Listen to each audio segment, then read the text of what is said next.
Kakilig ang Kim Pao dahil pagkatapos ng rehearsal ay magkasamang kumain sa labas at nagkwentuhan ng kanilang ups and downs sa buhay. Kilig na kilig si Paulo habang nagkikwento si Kimi. Welcome to Crossing Story.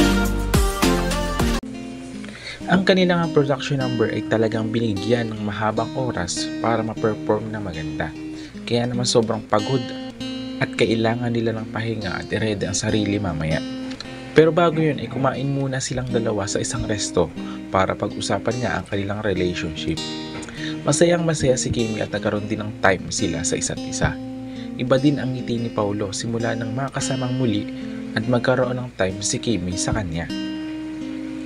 Napareak ang fans na sabi ni Darlene Paro, "How many times ko na itong pinanood since na-upload?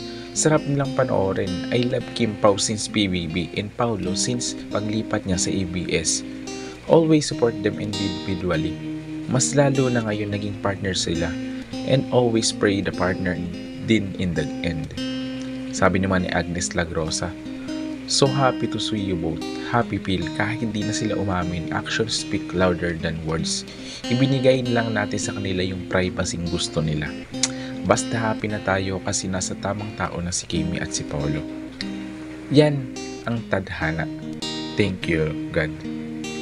Sabi naman ni Radma, "Masala mama. Wow, ang sweet nilang tingnan.